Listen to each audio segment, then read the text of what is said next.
Okay, so thank you everyone for joining us in our continuing study of the book of Yehoshua. We're up to chapter 7, and chapter 7 picks up on the heels of the Jewish people's victory against the city of Yericho, the city of Jericho. In last chapter, in chapter 6, we saw the miraculous fall of the wall of the city of Jericho, and the Jewish people conquering the city, destroying it, plummeting it to the ground. We saw that the Jewish people kept their promise to Rahav and to her family, and even as a result of that, her family came and joined the auspices of the Jewish people. We spoke a lot about the theme of 7. We spoke a lot about the miraculous nature and dedicating things to God, and we spoke about purity in motives.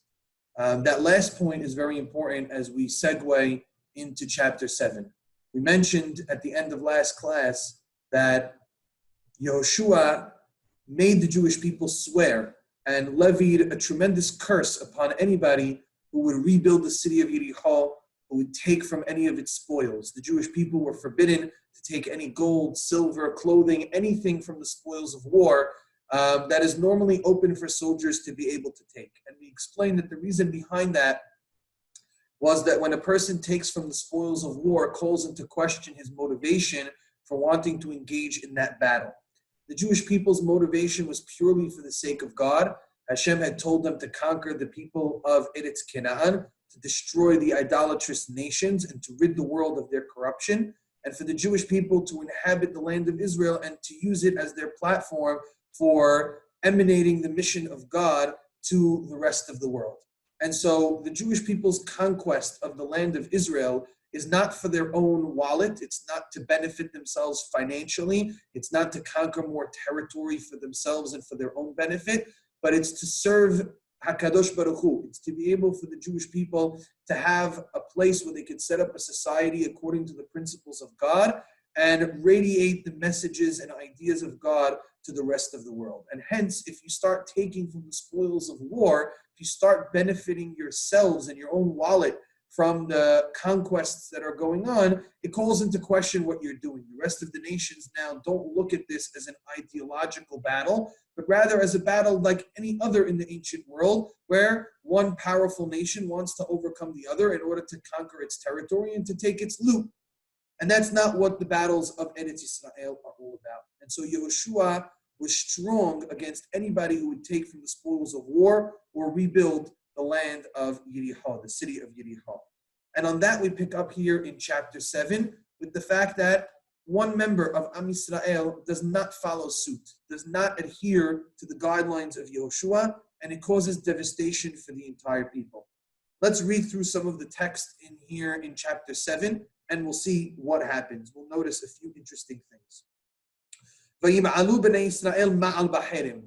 The Jewish people violate the herem. The herem was the consecrated materials from the battle of Yericho that they were not allowed to take. The Jewish people are ma'al.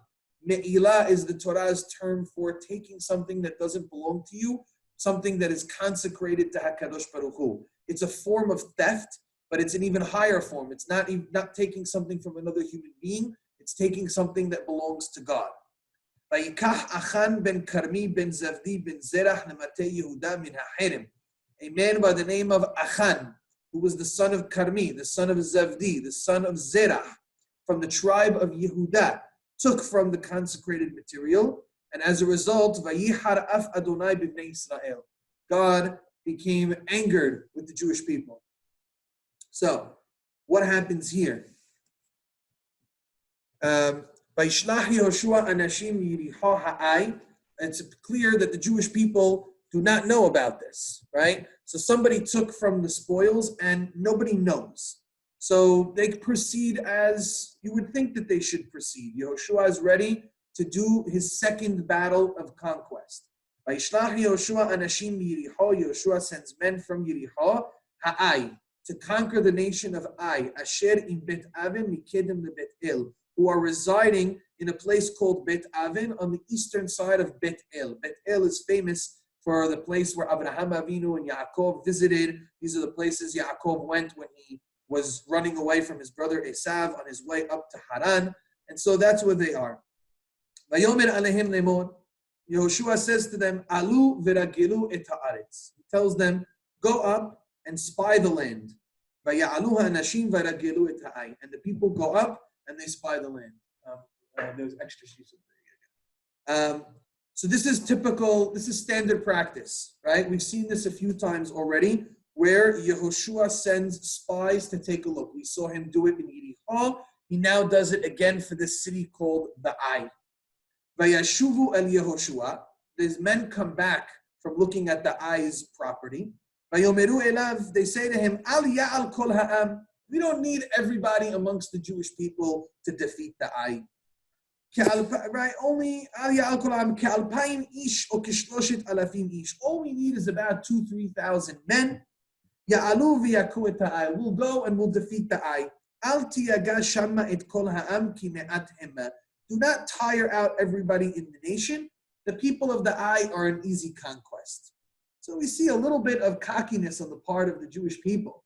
You wonder if this is maybe a false sense of arrogance, maybe a little bit of self-confidence. It's interesting, right? You could go either way. You could say, well, this doesn't sound like such a great plan, right? It sounds like they're getting a little full of themselves, right? The Jewish people are saying here, we don't need to send everybody, right? We just defeated Yericho. It was a miraculous victory. This is a small nation. It's a ragtag group of people in the Ai. We don't need everybody to do it. Send a couple of thousand people, let everybody else rest. We're going to easily conquer them. On the one hand, you could say that sounds a little arrogant, a little full of themselves. On the other hand, we see that the Jews have a lot of confidence. And the truth is, why not? God just performed for them an amazing miracle. They realize that God is on their side. They know that Hashem is going to help them with everything. And so, yeah, why not? We don't need to send the whole cavalry. We could do it with a little bit. Hashem's going to help us. So it's not clear 100%. You could, I think, argue either way. Was this a good approach or was it a bad approach? Is it coming from confidence in Hashem or maybe a little arrogance in themselves? It's borderline. I don't know if anybody has a hint or an idea if they can maybe go one way or the other. I think it's an interesting debate that you can have here. What's unfortunate is we're going to see that they take a lax approach and it's going to end up backfiring on them. But not really, because it's only because God is not with them. Let's take a look at verse 4, Pasuk Dalet. Vaya'alu min ha'am shamma. Indeed, they send from the people kishloshet alafim ish, about 3,000 men. Vayanusu lifnei anshe ha'ai. And they end up retreating from the people of the Ai. The Ai, the small group of people who the Jews thought they would defeat easily, overwhelmed them. And the Jewish people are forced to retreat. Vayaku mehem anshe ha'ai kishloshim v'shisha ish. The people of the Ai actually kill 36 members of Am Yisrael. Vayirdefum lifnei hasha'ar ad shevarim. And they chase them all the way back to the gates. Vayakum b'morad. And they hit them in a place called Morad. Vayimas levav ha'am vahi levayim. And the hearts of the Jewish people melt like water. Vayikra Yehoshua simlotav. Yehoshua rips his garments. Vayipol al panav arza. And he falls on his face in grief. Lifnei aron Adonai ad ha'erev. In front of the ark of God until the evening. Hu v'ziknei Yisrael. He and the rest of the elders of the Jewish people. Vaya'alu afar al rosham. And they place dust on their head as a sign of mourning. So they don't take this defeat lightly, right? And I think this can maybe help us to understand that debate we were having in the beginning, which was it overconfidence and arrogance, or was it maybe confidence in Hashem? Well, let's look at the reaction over here. If the Jewish people were perhaps arrogant in themselves and thought that it was up to them, when they lost the battle with the 3,000 men, what would their reaction have been? What would you have expected them to say? That was their fault. Right. You would have expected them to say, maybe we took it lightly. We should have sent more troops. Okay, let's try again. And let's send more troops this time. Let's send out the rest of the armor. And let's really put the pedal to the metal over here. That's not the reaction that the Jewish people have, right? Instead, their reaction is very much God-based, right? Their hearts melt, obviously, in fear, but they're afraid because of why? They're afraid because they realize they lost and Hashem is not with them, right? They shouldn't have been afraid. They could have turned around to themselves and said, we just didn't have the right strategy. We need to send more people. Don't worry, we're still very strong. The fact that they lost this battle when they should have won because of God shows them that they know no amount of troops was going to be able to defeat the Ai. They needed Hashem on their side. And Yehoshua leads the way in this reaction. He rips his garments. He falls on his face in front of the ark of God in prayer. He places ash dust on his head as a sign of mourning and grief. He realizes that it's because Hashem is not with them that they have lost this battle. And then he turns his attention to God. And let's see what he says. Look at Pasuk Zayin, verse 7. Vayomer Yehoshua, Yehoshua says, Aha Adonai, behold God, Lama ha'avarta ha'avir et ha'am hazeh et hayarden. Why have you transversed this nation over the Jordan River?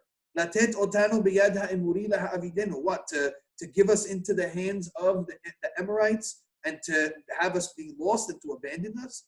Wouldn't have it been better for us to stay on the other side of the Jordan River? What do you hear there? Does that sound familiar? Why'd you take us out of time? Interesting, right? We're hearing echoes of past complaints of the Jewish people in the desert, right? When things are good and then all of a sudden God transitions us to another place and things don't go as well as we had hoped, all of a sudden, hey, why'd you do that? What was the point, God? Why'd you take us over the Jordan for us to lose in battle? Aren't you supposed to be with us? We should have just stayed in the Jordan River. Everything was great over there. Echoes of Mitzrayim and the same exact kind of thing, the same approach. The troubling factor, though, here is it's not the people who say this. Who's the one who says this? It's the leader. It's Yehoshua.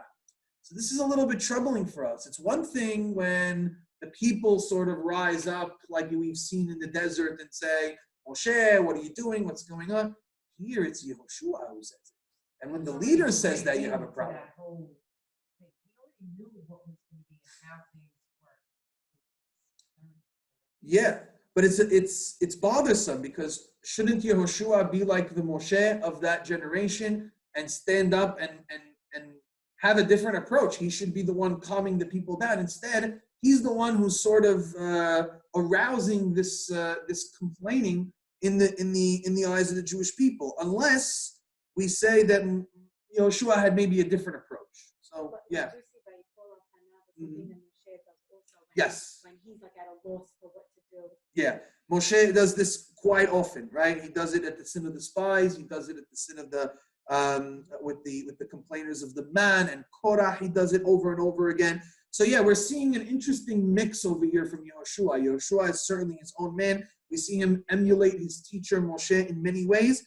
On the flip side, he also comes to God with a bit of a challenge, right? A challenge that we've heard from the people.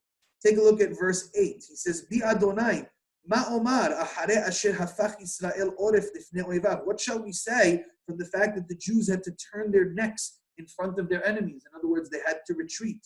You know what the Canaanites are going to hear and all the people in the land? They're going to start circling us. And they're going to cut our name from the land. What's going to happen to your name, O God? What do we hear there? Another similar echo of Moshe, right? What is Yehoshua's claim over here now? What's his last point that he says in verse 9?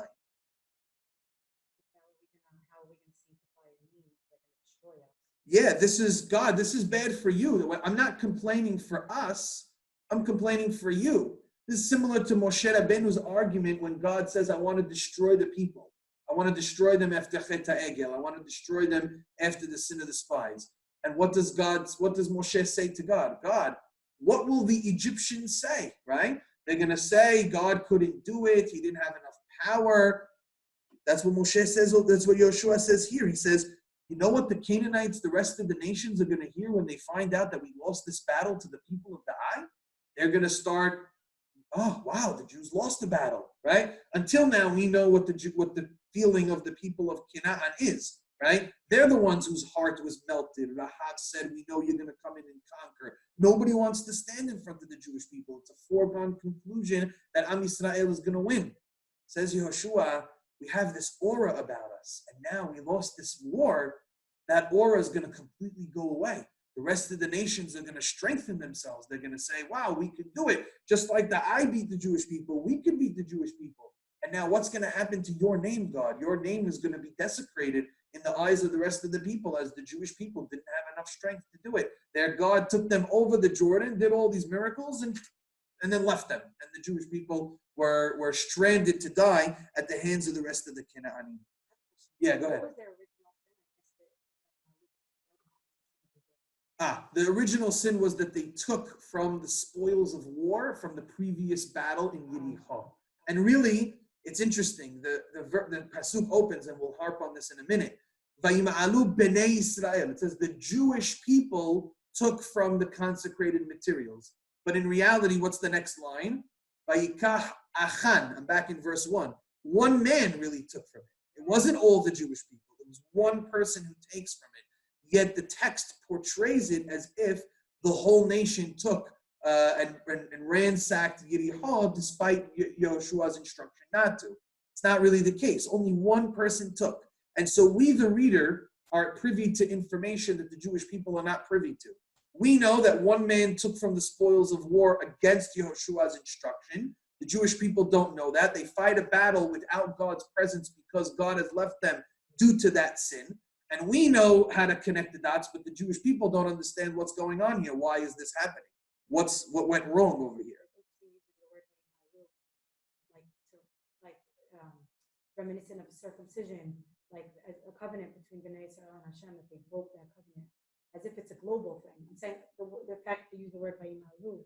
Are you thinking of like the word like milah, like a brit milah, like mal? So that word would be mem yud lamed. It wouldn't be with an ayin. It's a slightly different one. But it's the word me'ilah is a word that the Torah uses for taking something that belongs to God, right? So for example, the Gemara in Masechet Berachot says somebody who eats a food without making a beracha, ma'al. He took from God, right? Because the beracha is what gives you the permission to be able to eat from something that Hashem has given to you. Without that, you're taking something that belonged to God. So that's really the idea of what the Jewish people are doing here. And yes, there was a berit, there was a covenant, a shivu'ah really, a swear that Yehoshua made the Jewish people adhere to that one person broke. And as a result of that, there's chaos for the entire people. They don't know that, but we know that. To reiterate again, Yehoshua is invoking a lot of his teacher, like we saw by Yipol Panav. He uses a lot of the same arguments against God in a challenge towards God. And basically, Yehoshua is in the right because Yehoshua doesn't have any reason to suspect why the Jewish people should have lost. And so he has a leg to stand on in challenging God in a harsh way. God, what are you doing over here? Why are we losing a battle that you told us we're supposed to fight? What's going on over here? And so Yehoshua senses there's something afoot, but he doesn't know what it is. And so hence he charges God and he kind of attacks God on that point. Let's see how Hashem responds over here. Actually, before I do that, I think there was something in here that I wanted to read from Rabbi Hatton's book. I think he brings a very nice idea. He says the following. He says, Joshua's words, defeatist in tone, recall long-forgotten events that had been all but expunged from Israel's collective memory. The last time we had seen him tear his clothing in mourning was at the debacle of the spies sent by Moshe, a doomed expedition in which he had taken part. So Yehoshua also has a history of tearing his clothes. Yehoshua himself tore his garments at the sin of the spies way back when. That's the last time he did it. And now he does it again over here. When 10 of those spies returned with their hopeless message, only 2 members of the group opposed them, Yehoshua and Caleb. That's one of us. But realizing that their words of encouragement could not stem the people's panic, the 2 tore their garments as Moshe and Aharon fell down upon their faces before the whole congregation of Israel. So we're seeing shades of the sin of the spies, right? Which is strange because the sin of the spies was a devastating sin and impacted the entire people. An entire generation was wiped out. And Yehoshua feels that this same sin, whatever's going on over here, feels very similar to what was going on back then, to the point that he falls on his face like his teacher and rips his garments like he did all the way back then. Nothing until this point has been equal to that to warrant or elicit such an expression of grief and sorrow. He says, both Joshua's actions as well as his words recall the formative event of the 40 years before that had recast Israel's history. During the entire course of the introductory narratives that constitute the first 5 chapters of the book, there was not even one single explicit reference to the episode of Moshe's spies. We hinted to it, but we never saw it explicitly.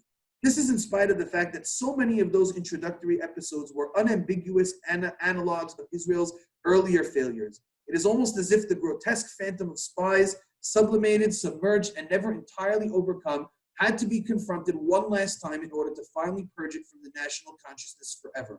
All of its painful hallmarks, the panic, disbelief, hesitation, despondency, are reassembled here at the Battle of Ai, crying out for more satisfying resolution. In other words, what he's arguing here is that they still had never fully recovered from the sin of the spies, from this devastation, right? This sin, Achan's sin of taking from the spoils, in some way connects back to the sin of the spies. Again, a lack of trust in HaKadosh Baruch Hu. The idea that they still did not firmly believe God was in command and God was in control. Otherwise, why would you take from the spoils of war when it was so clearly instructed upon you not to do so if you believe that all of these battles are coming from God? In considering Yehoshua's pleas, we may note in contrast that never had Moshe, even in his most dejected moments, questioned God's motives in bringing the people forth from Egypt. Right? We noted this. It's always the people who say that. Moshe never said that. Now Yehoshua does it, causing them to enter the wilderness or directing their emergence from it in preparation for crossing the Jordan River. So it's a little strange. Yehoshua is really, he's grief-stricken, and in that grief, he challenges God and he questions God's motives and what's going on over here in a very severe kind of way. Let's see how God reacts to him. Pasuk Yud, verse 10. Vayomer Adonai el Yehoshua kum lach. God says to Yehoshua, get up. Now it's not what we're doing. Lama ze ata nofel al panecha. Why are you falling on your face? Hata Yisrael vegam avru et beriti asher tziviti otam. The Jewish people have sinned, and they have transgressed my covenant that I have commanded with them. Vegam lakhu min haherem. They have also taken from the consecrated material. Vegam ganvu, and they also stole. Vegam kihashu, and they also denied. Vegam samu bichlehem, and they also put it into their utensils. For this reason, the Jewish people were unable to stand in front of their enemies. They will turn their necks in retreating in front of their enemies, because they will be destroyed. Notice how God uses, we've talked about the usage of the word herem, right? Herem has a double meaning to it.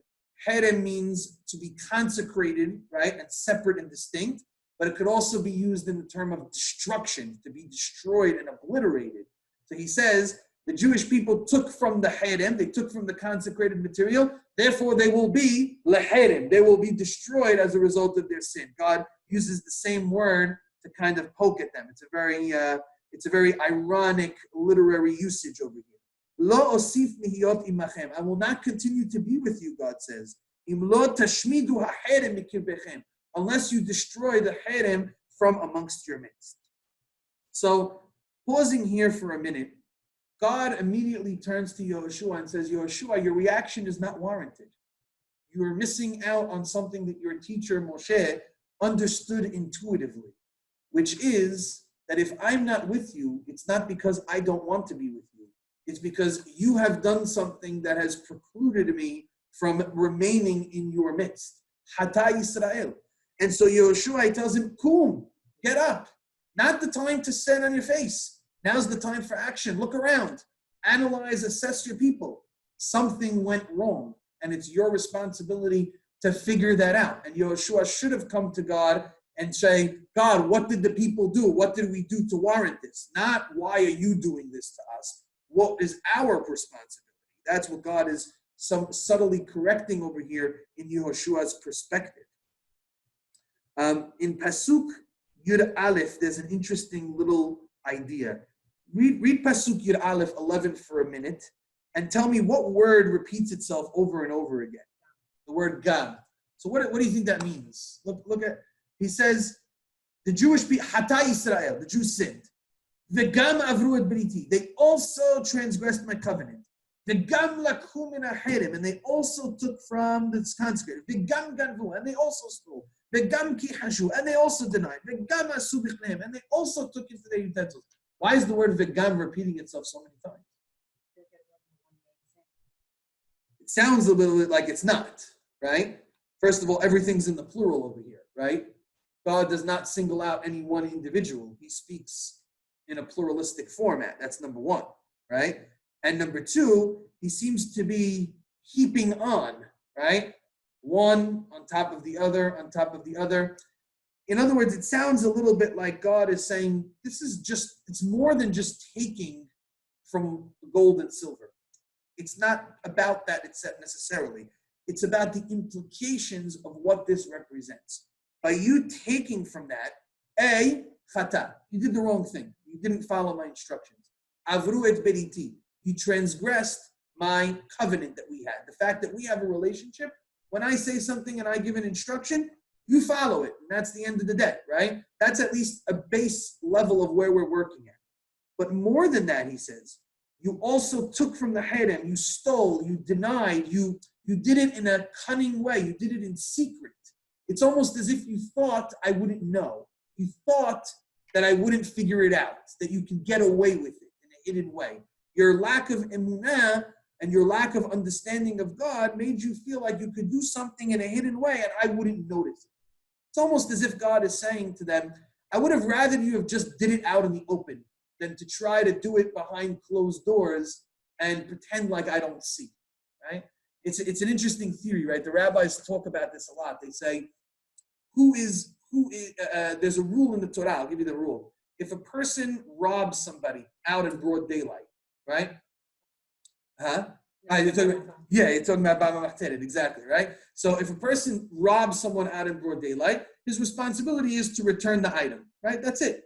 The Torah, I should say, puts in an extra fine, an extra penalty for someone who steals secretively, right? If someone steals, you break into someone's home without them knowing, you take something, and then you end up getting caught, a person has to pay double, right?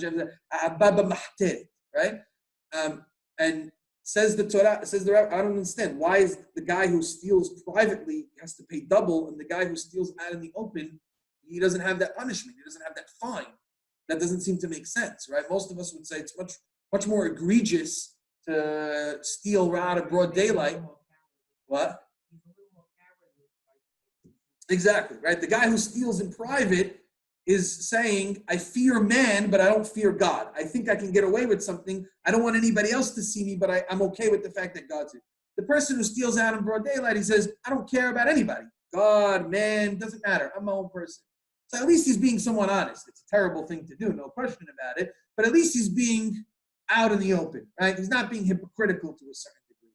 The guy who steals in private, it's almost being hypocritical. It's almost, you're doing one thing one way, one thing the other way. You think you can get away with it. We want to try to live our lives normally and do things on the secret, right?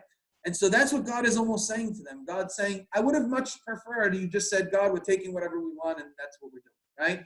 God says, no. You sinned, you transgressed, and you also stole ganvu. He uses the word, you theft. Kihashu, you denied. Samu b'chlechem, you put it in your pockets. You tried to get away with it. You tried to cover it up, and you thought that I wasn't going to see, right? And now what did I do? I exposed you, right? I exposed you in this battle that clearly you did something wrong. Now, rabbis bring out a very interesting point on this. They say someone who does something in private, God ends up exposing him in public.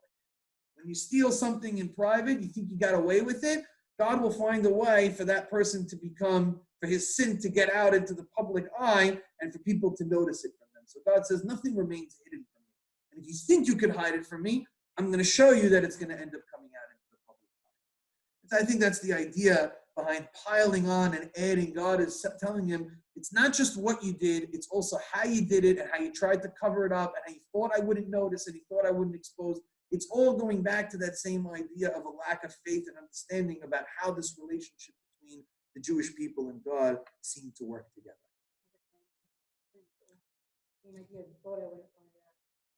Right, like Kol Demei Achicha Tzoakim. He tells to Adam, Ayeka, where are you? Right, and he tells him, the fact that man thinks they can conceal things from God is a strange notion, but we as human beings think that we can. We're just, odd that way. Okay, let's go to verse 13 over here. So now God tells Yehoshua what to do. He tells him, Kum kadesh ta'am, get up, sanctify the people.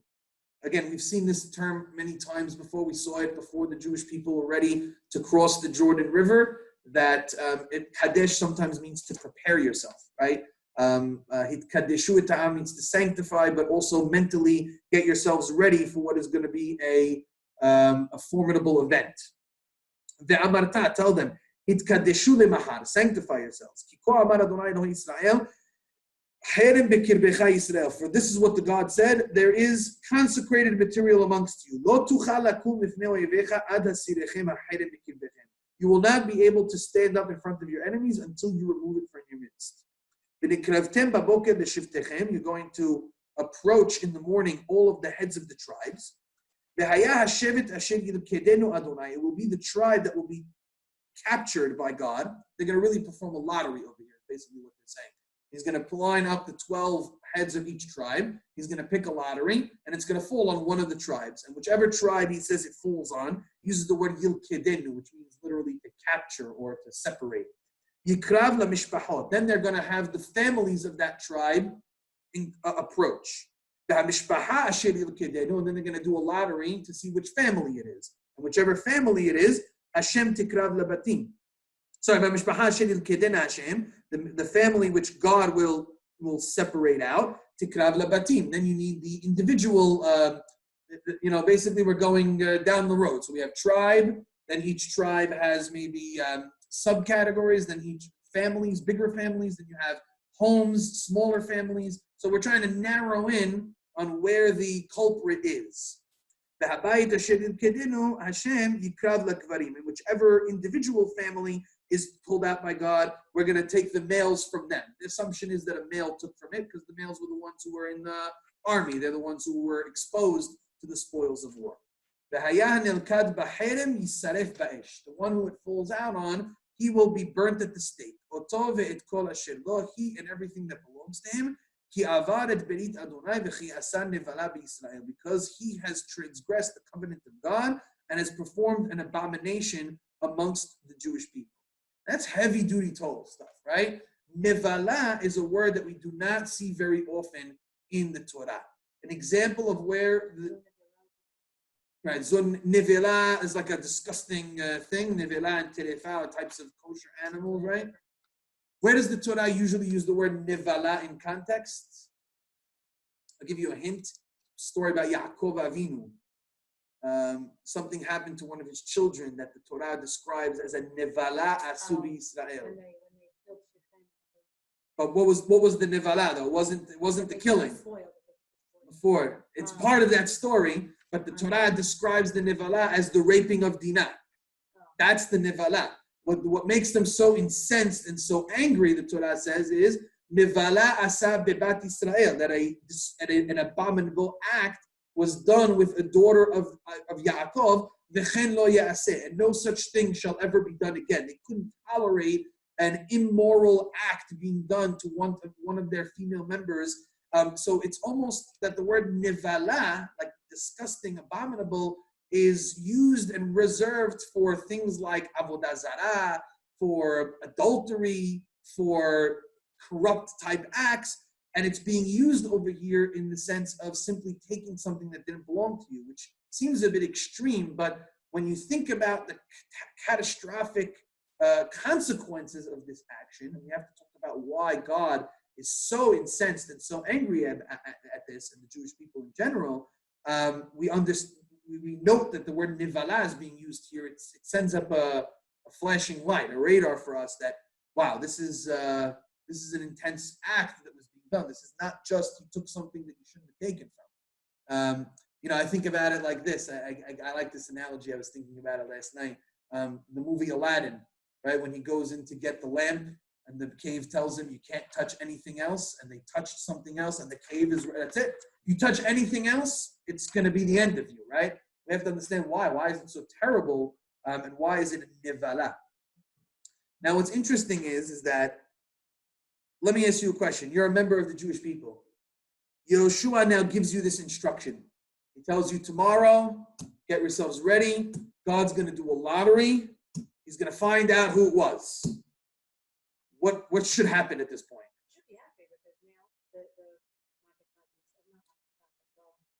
Well, yeah, basically you could look at it as a magefa that's going on right now. The Jewish people know they can't fight, they can't do anything until they've resolved this issue, for sure. I see you were going to say something? Yeah, right, exactly. That's what I would say, right? At some point, if God is saying, okay, guys, Yehoshua comes to them and says, God is going to do a lottery tomorrow, and tomorrow he's going to find out who it is. You would expect at that point someone to say, I'm going to save you the trouble, God, of the lottery. It was me, right? The people, everything, meaning at a certain point when Yehoshua instructs them that the reason why this is happening to them, it's clear to the people at this point, the reason why this is happening to them, the reason why they're at a stalemate, they can't fight, 36 people have died, they lost a battle that they should have won easily, is because somebody took from the spoils of war, and we're now going to perform a lottery, which they know works, obviously. We've had many lotteries in the past. They know God is not kidding, and we're going to find out who it is. You'd expect somebody at that point to say, okay, Yehoshua, no need to go through this process. It was me. But that doesn't happen, which is astounding. It doesn't happen. Instead, the Navi tells us that Yehoshua actually had to go through this process, which is startling, right? But verse 16. What? And it's not, yeah, and that's another great question, right? Why does God go through these steps? In other words, first, what? Maybe a chance to step up. After you see that the first one worked, they got the tribe right, okay, then they got the family right. Maybe at that point, you kind of go, and it doesn't happen. Achan waits until the lottery literally lands on him. 4 different stages before it lands on him. He does not come forward. He does not say anything. And he waits until it actually lands on him. We would expect him to have come forward way before that, right? No. The truth is, I mean, we don't know anything else about him. Can you say he's a really bad guy? I guess. I mean, we don't have any other. Right. Right. To think that you could get, again, and that's what God told Yehoshua. You thought you could get away with it, and they still think they can get away with it. Or he just doesn't want to come forward. We don't exactly know, but it's pretty bizarre. It's pretty strange.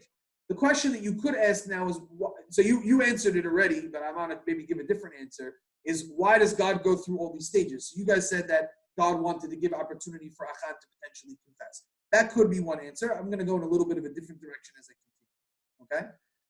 And so the verses tell us, verse 17, it says, Vayakrevet mishpachat Yehuda. In fact, verse 16, Yehoshua wakes up in the morning, he brings the tribes close, and of course it lands on Yehuda. Then they bring Yehuda close in verse 17. It lands on the family of Zerah, which is the family. Then they bring the family of Zerah close, and it lands on Zavdi. It's starting, you could feel if you're Achan, the walls are starting to cave in on you. That's what I'd like to, we're going to go with something like that. Yeah, Vayakrevet beto lakvarim, they bring him in verse 18. And of course, Achan is captured, his name comes out, and they realize that it's him. Now let's see what happens over here. Vayomer Yehoshua el Achan. Yehoshua says to Achan, Beni, my son. Interesting language over there, right? Simna chavod ladonai Elohei Yisrael v'ten lo todah. Give honor to God and ten lo todah. That's an interesting phrase over here. What does that mean? What does todah mean in this case? Don't say thanks. Yeah, because it doesn't mean thanks, right? What is recognition or admission? Admission is really it, right? We say the word modeh, right? Like in modeh ani, really means to recognize or admit. I admit that it's you, God, right? When we say someone is modeh badavar, it means I admit to something being the case. The word got then extracted to be used for thanks, because when I thank somebody, I'm admitting and acknowledging and recognizing the thing that they did for me. So he says, at this point, Yehoshua says to Achan, my son, give honor to God and admit what it is that you did. Don't continue to hide it. Tell me what you did. Do not deny it. Do not try to slip out of it. Yeah. almost giving that question, right? Right. Where's your brother, right? Ayeka, where are you, Adam Arishon? That question is there to draw the person into giving them an opportunity, even though he has delayed so long, to somewhat come forward, I guess, right? And Achan, to his credit, again, we could say to his credit to a certain degree, but also to his detriment, at this point he realizes it's the end game. He does admit to it. Vayan Achan et Yehoshua vayomar. He says, Omna, it is true, Anochi hatati ladonai Elohei Israel. I sinned to God. Bechazot asiti. And this I did. In verse 21, he tells them what he took. He says, I saw bashalal aderet shin'ar. I saw a crown of gold. Ahad tova u'matayim shkalim kesef, and 200 pieces of silver. Uleshon zahav ehad 50 shkalim mishkalo. And I found a tongue of gold, a bar of gold that's worth 50 shekel. Va'ehmedim, and I desired them. Va'ekahem, and I took them. V'hinam tmunim ba'aretz, they are buried in the ground. Betoch aholi, beneath my tent. Va'akesef tahteha, and the silver is underneath it as well. Yehoshua sends the messengers, and they find everything that was there. They take it from the tent, they bring him in front of Yehoshua, Vayatzikum lifnei Adonai. What does that mean? And they display them to make sure that everything is there. Yehoshua takes Achan, and they basically take him up to Emek Achor, and eventually, interestingly, they take him Achor. Why? He says, Me achartanu in verse 25. How you have dirtied us, you've spoiled us, you've ruined us in front of God. And what do? They stone him to death. Vayakimu alav gal avarim gadol. As a result, they take a heap of stones and pile it on top of him on that spot. Ad hayom hazeh, to this day. Vayashav Adonai meharon apo, and God retreats from his anger. Al ken kara shem hamakom ha'o emek achor. They referred to that place as the valley of Achor, because that's the place where they were dirtied in front of God, but also the place where they were cleansed as a result of the consequence that was befalling Achan ad hayom hazeh, until this time. So Achan meets his death, and he is punished for his actions. The Jewish people are purged from Achan, and now we're ready to proceed in chapter 8 with our revenge battle against the people of Ai, which we will see in a very cunning way. The Jewish people are able to be successful and to defeat. What's so interesting is that Achan doesn't really take a lot of stuff, right? He takes a modest amount, but nevertheless an amount that he was not allowed to take. And as a result of that, the entire Jewish people lose. And that leads us to a very important question. Why is it that the Jewish people as a whole suffer for the actions of one person? That's a sort of a overarching question that you have over here. The chapter opened with Vayim'alu b'nei Yisrael. The Jewish people took. And we know, Vayikach, it's really only one person who did something wrong. And as a result of that, the Jews lose the battle. 36 people die in battle. And the Jews are in turmoil and chaos. Their hearts are melting. They're going to lose. God's name is going to be desecrated. All because of one person? Why didn't God just expose that person? Why didn't he send a lightning bolt and kill that guy? Why not target the person, target the perpetrator, as opposed to sweepingly destroying all the Jewish people? Or not destroying all of them, but having such a national consequence. Maybe it was indicative of the way that people view Hashem at that time. So that, like you said, the reason that they're narrowing in on they had to start big and then narrow in. It's showing that it was coming from the top, and that maybe that they weren't passing this message along of Hashem provide, and like even going back to the man, the whole reason Hashem gave the man in the desert. When Moshe recaps it for Bnei Israel, he says that Hashem was. He doesn't say it as like the man was like this gift from God. But the way he presents it was a test, yes. Exactly, and it was a test. Why? Because Hashem wanted to see, are you going to really believe that it comes from me? Right. And then afterward, the pasuk says, so that lest you say that like your hand created all this fortune, you're going to go into the land of Israel, you're going to become. Right. You're going to say we don't want you to ever get to that point.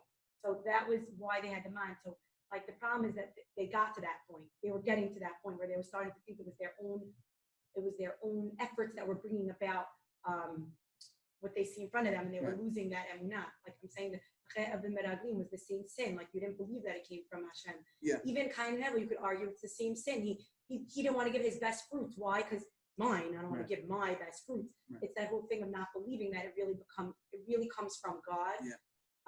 And that's the true test of emunah. You could say, oh, you have emunah, but the true test of faith is really recognizing that it is God. Right. Recognizing it as God, giving up that control we talked about last time. But I wanted to mention, in the beginning of your explanation, you hit on something that I thought was very, very, very, very important, very, very deep. It's that achan's sin, the sin of an individual, is not only an individual sin. It can often be indicative of a larger problem that is permeating the Jewish society as a whole. And so even though one person falls prey to that sin, it could be that because the other people, for whatever reason, had enough strength to resist the temptation, but it doesn't mean that the underlying root of the sin isn't there in amongst the entire Jewish people. You know, what I'm trying to say is that, yes, it was Achan who took, but essentially the Navi is admitting it could have been anybody. Everybody was thinking exactly the same way as Achan was thinking. It wasn't as if Achan was the only person who saw spoils of war and desired them and wanted to take them and felt like he should be able to take them and turned and said, why is God making us not take them? They all were questioning that. It just happened to be that only Achan had so much gall to actually take from something and to transgress the commandment of God. But the root of what brings the Achan to do it is something that is permeating the entire Jewish people. And so Achan is the one who took, but it could have just as easily been everybody. And so I think is a very important message, a very deep idea that happens over here. And that is that the sin of the individual can often be indicative of the climate and culture that is permeating the entire Jewish world as a whole. And I think that's very, very important. If you wanted to express that in, let's say, in more modern day terms, is that certain people, let's say, don't observe Shabbat. But it doesn't mean that us who do observe Shabbat might be any less guilty than the people who don't observe Shabbat if we have the same frustrations as the people who aren't observing Shabbat. In other words, we might observe Shabbat, but in our heart of hearts, we don't really want to. We think it's nonsense. We don't like the laws. We think they're restrictive. We're frustrated about them. But we just don't have the personality, let's say, to violate the law. So yeah, we won't go that extra step to violate the law as opposed to our neighbor who might take that extra step. And so that is something. It separates us. There's no question. Because taking that extra step to do the action is clearly another step in the process. But it doesn't mean that we don't also suffer, perhaps, from the root evil that is causing other people to have that transgression. And I think that's very important because then you don't end up judging other people because you say, look, he might do this and I might not do that. But in essence, I understand why he's doing it because I feel the same way that he's doing it. I may not want to bring myself to do it, but I understand where he's coming from. I see his problem.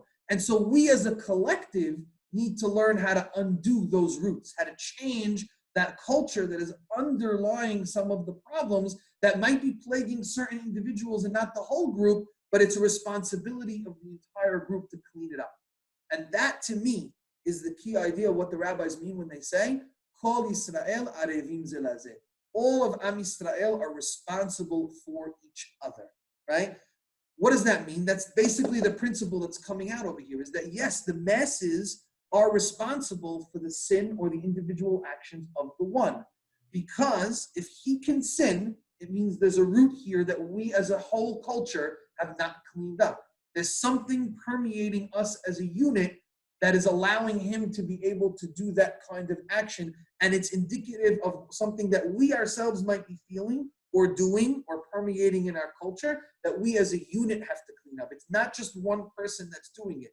It might be him who actually did the act, but it's because of the culture that we have as a whole that allowed him to be able to do it. And that shows that we are deficient as well, and we are deserving of a similar consequence, and it's our responsibility to help as a group to be able to undo that as well.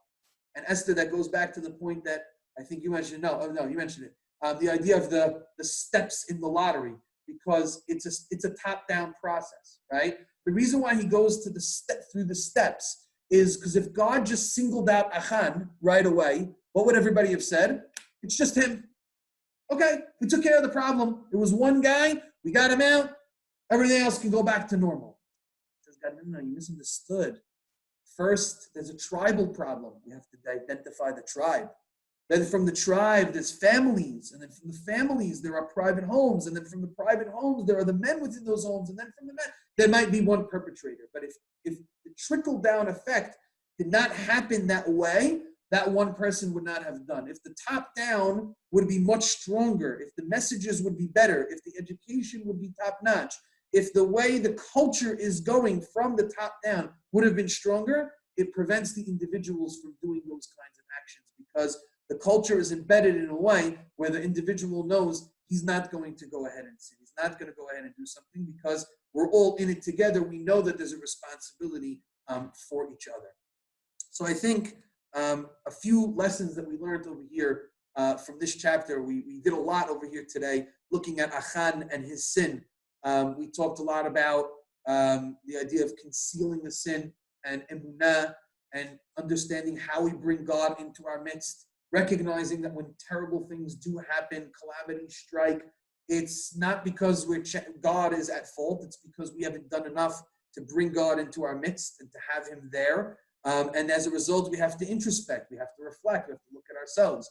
Yehoshua is corrected by God in that manner. And Yehoshua challenges God similar to Moshe, but God says, no, this is not about challenging me now. This is about cleaning up the system, cleaning up what's going on inside of Am Yisrael.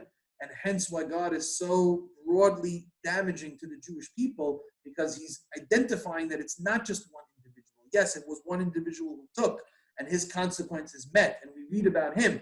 But what does Yehoshua say? We're all dirty. Right? We all became sullied by this transgression, and something was exposed as a crack in the armor of the Jewish people as a whole that needs to be cleaned up. Hence the concentric circles, looking at the links that we have from going from the more broad relationships to the more narrow, more individual relationships. All of that needs to be, and we learned a very valuable lesson early on in the Tanakh of Kol Yisrael Arevim Zerazev, being responsible for creating a culture in which everybody could be able to live, not judging other people for their wrongdoings, because it could be our responsibility as well for why others have transgressed as individuals, and cleaning up a culture that creates one where we can be connected to HaKadosh Baruch Hu.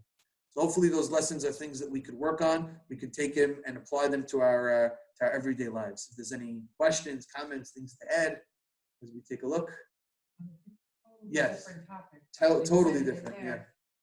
I think I'm a little disturbed at the fact that they throwing stones and killing in that way, when the opposite, when we kill an animal, it's in the most humane way. And I realize that the animal is innocent, right? And he's guilty. Is the guilty party. It just seems so. Capital punishment in general is a tough. It's a tough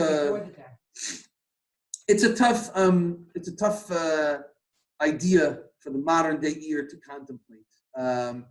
And capital punishment is something we see throughout the Tanakh. It does get put into.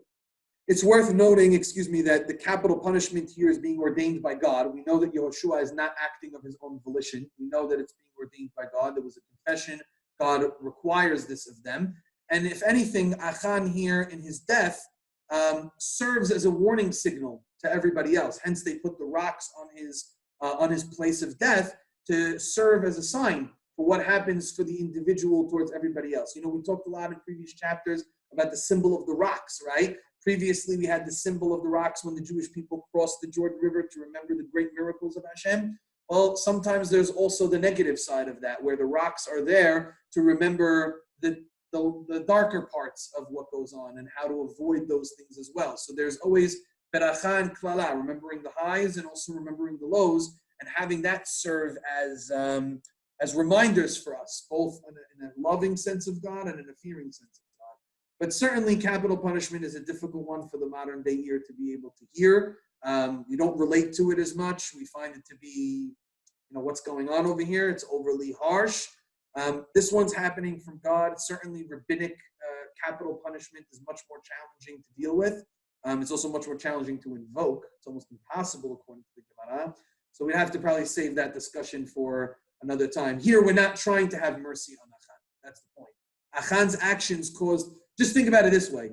Imagine you were one of the relatives of the 36 people who died in battle because Achan took from that. You might feel a little bit differently now about it, right? His selfish act that he did for himself, that he thought he could get away from when it was very evident and clear that you couldn't, caused a tremendous amount of chaos and turmoil in the Jewish people. And so a consequence needs to be meted out for that. And so we'll trust that God knows what he's doing and has that. It's definitely difficult. It makes you feel a little uncomfortable. Well, the manner also has to be, you say it's brutal. It's overly, yes, it's difficult. But it's a difficult act. Right. No, it's a difficult act. It's a difficult act. It's hard, again, for modern day ears to contemplate it. But, it is what it is. I wish I had a better way of relating to it. But in any case. Okay. Thank you so much for coming. Thank you so much. If anybody has any questions or anything else, feel free to, and thank you everyone for coming in on the Zoom.